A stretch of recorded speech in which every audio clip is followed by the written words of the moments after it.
Salut tout le monde, c'est Pascal avec vous de Acquis de Jouer pour une nouvelle vidéo. J'espère que vous allez bien, moi ça va très bien. Aujourd'hui j'ai envie de vous faire une vidéo très rapide. Je pense pas qu'elle va durer pendant des heures ou des milliers de minutes.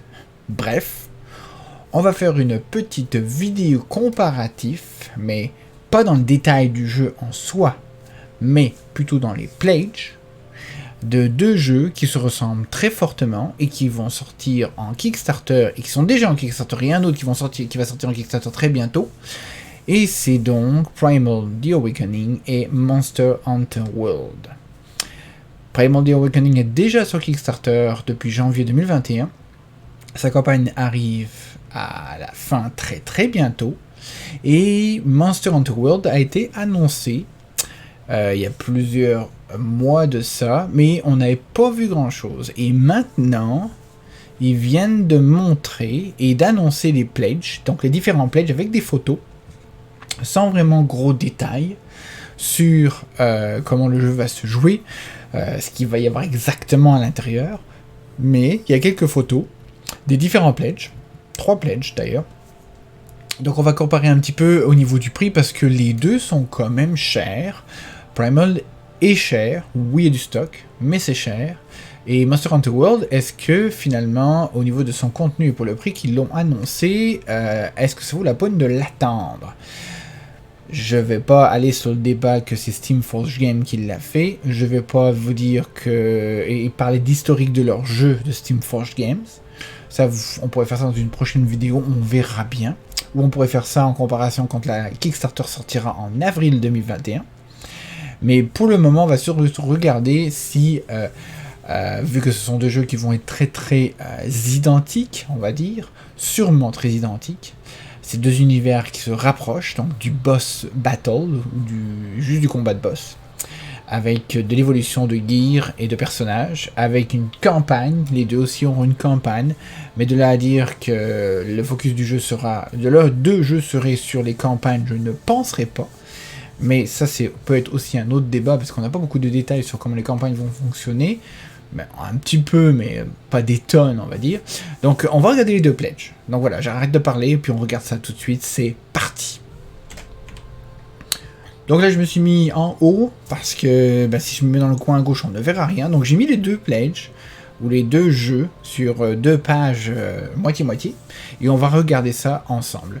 Donc, je vais y aller en termes d'euros. La campagne de Primal est en euros à la base. Le prix pour Monster Hunter World est affiché aussi en euros. Il y a son comparatif en euros. Puis on va regarder le contenu que ça propose. Donc voilà. Alors, le pledge à 139 € contient 17 miniatures, 4 Hunter, 12 monstres et un XL Monster. Ça fait donc 13 monstres ou 12 monstres. 1, 2, 3, 4, 5, 6, 7, 8, 9, 10, 11, 12. 4 x 3, 12. Donc le XL est peut-être pas là-dedans.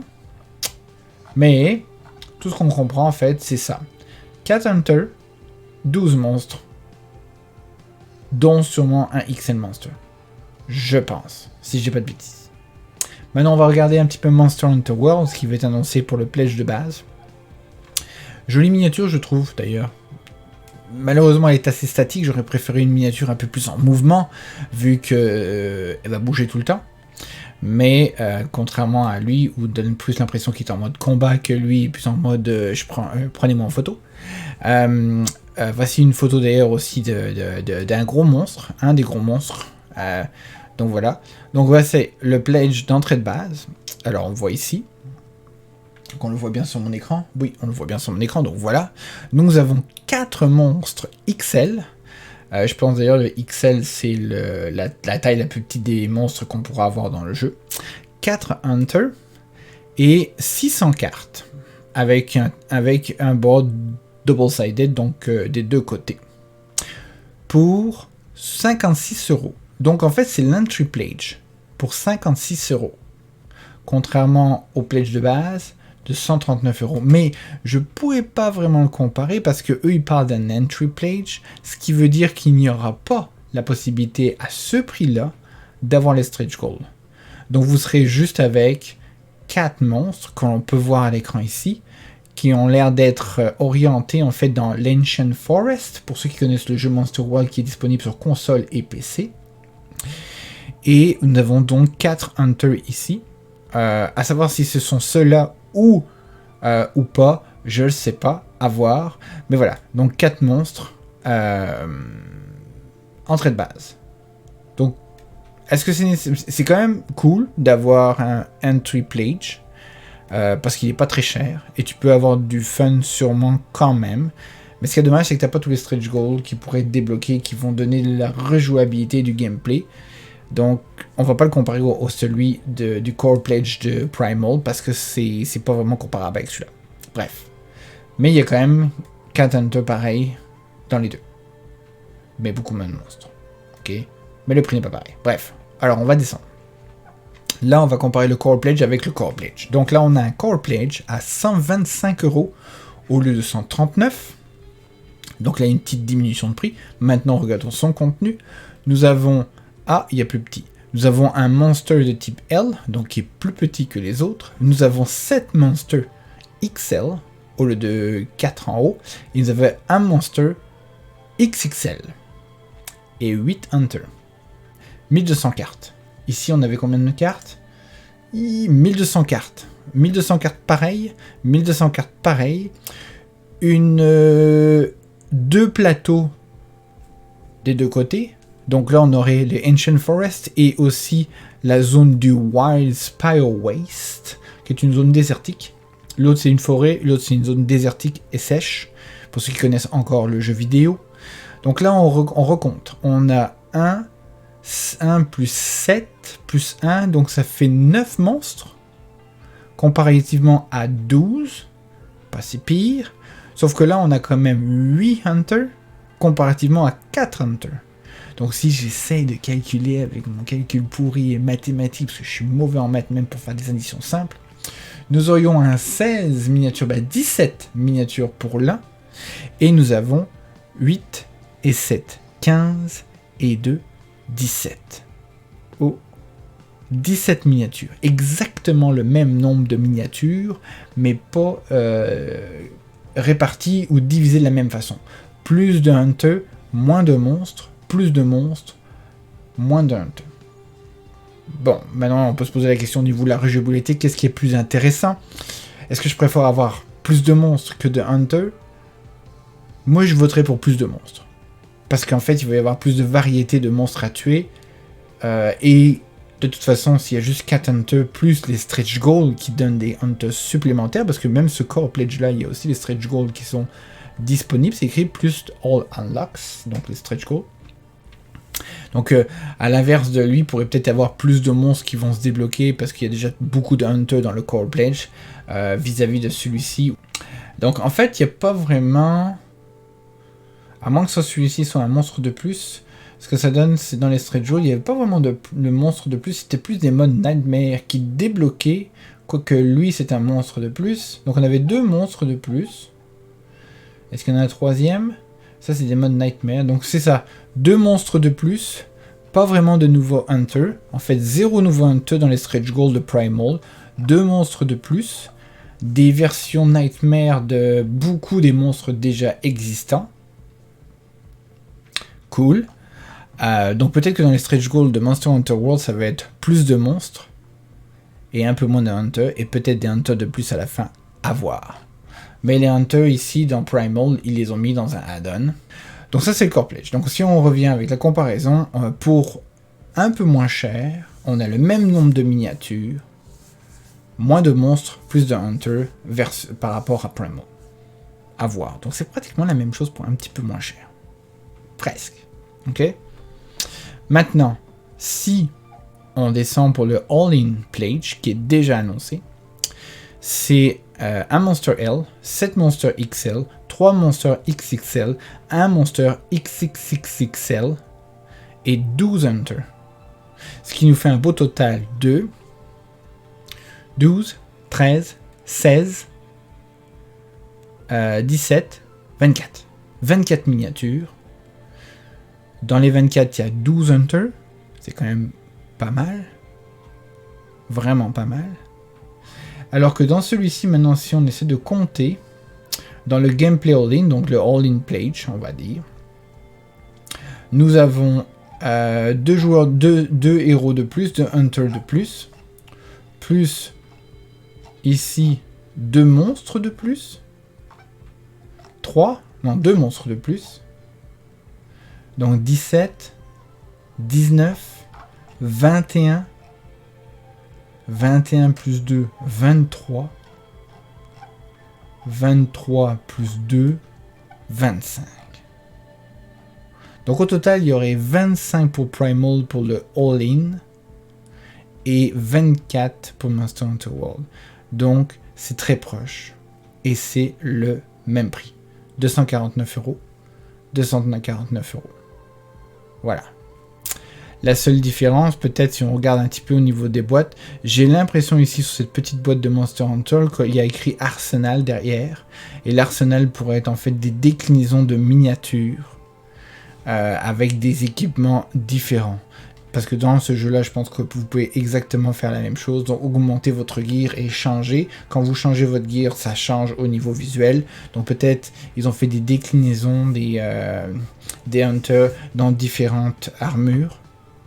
Mais peut-être, et donc en fait leur style de combat bien sûr bien avec les cartes bien évidemment, mais visuellement ils ont fait des déclinaisons pour essayer de refléter quand vous avez un set d'armure en particulier. Donc c'est arrivé à avoir plusieurs types d'armures du même genre, ben un peu comme dans Dark Souls quand on y pense, un petit peu comme dans Dark Souls quand on y pense. Dans Dark Souls ils avaient fait exactement la même chose. Un des stretch goals qui se vend d'ailleurs à côté, ce sont l'Explorer Expansion, je pense, si je dis pas de bêtises. Ou Character Expansion. Et celui-ci, en fait, non Explorer. Et celui-ci, en fait, c'est... Il y a des déclinaisons. Si vous arrivez à avoir un set d'armure au complet, vous prenez la miniature que vous avez de base, vous la changez, et ça fait juste en sorte que votre bonhomme reflète le set d'armure que vous portez sur votre plateau de jeu. C'est cool, ça fait une variante. Ça change rien au gameplay, mais ça fait une variante sur des miniatures, comme quoi vous voyez votre bonhomme qui évolue, ou quand vous changez d'armure, parce que, étant donné que dans Monster Hunter World, comme dans d'autres jeux de ce genre-là, dépendamment du boss que vous allez essayer d'affronter, vous allez échanger vos sets d'armure, et puis dire que moi, comme lui, il est plus vulnérable au feu, je vais aller mettre un set d'armure qui me booste dans le feu, donc le set d'armure ressemble à ça, et visuellement ça ressemble à ça, je prends la miniature qui correspond, et boum. Voilà. C'est pas désagréable. C'est pas désagréable. Donc il y a plus d'un Hunter, c'est sûr, dans Monster Hunter World, mais c'est pratiquement le même nombre de miniatures au total, et c'est le même prix. Voilà. Maintenant, au niveau des mécaniques, on peut en parler 2 minutes si vous voulez, même si j'ai aucun détail sur celui de Monster Hunter World, mais ce qu'on peut voir, en essayant de fouiller un petit peu sur les photos, c'est que oui, ça doit sûrement être à base de cartes, sûrement à base de combos, comme dans Primal, donc possibilité d'enchaîner des combos, parce que rien que dans le jeu vidéo, on peut faire des séquences avec nos armes qui font des combinaisons et donc des attaques plus puissantes, donc on pourrait faire exactement, selon moi, la même chose dans Monster Hunter World, j'en ai entendu parler quelque part, faudrait que je retrouve l'information, mais possiblement que le système de combo serait très similaire à Primal, mais ce que je peux voir de différent par rapport à Primal et qui peut peut-être changer la donne, parce que ça va rajouter quelque chose peut-être de complètement aléatoire, et je le sais pas tant qu'il n'y a pas les détails, c'est que ici dans ce petit coin là, si on regarde bien, on voit des dés, juste là.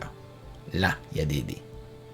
Donc ils ont réinstauré un système de dés, ou ils ont instauré un système de dés à l'intérieur de Monster Hunter World, mais je ne sais pas encore pourquoi et comment ça s'utilise. Autre chose, toutes les miniatures, les monstres ont l'air d'avoir le système de croix, que l'on retrouve aussi sur Primal, bien évidemment. Mais la fois où on a vu ce système de croix sur la base des miniatures d'un jeu de ces Steamforged Games, c'était surtout pour Dark Souls.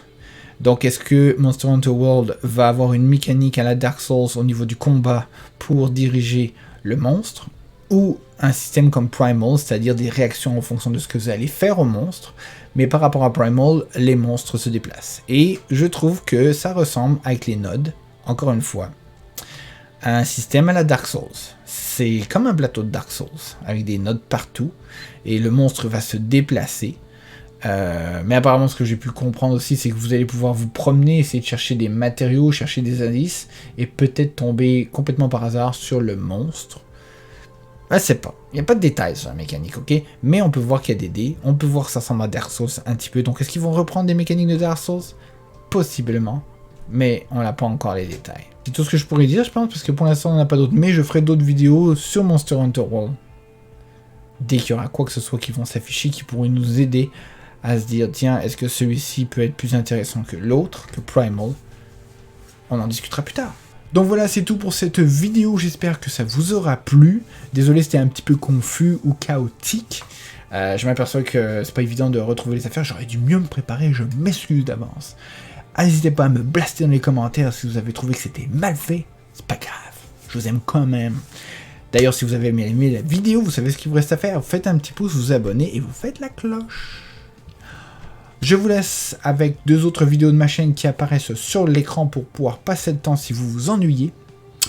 On se retrouve dans une prochaine vidéo. D'ici là, portez-vous bien, restez chez vous, amusez-vous. Allez, bye bye.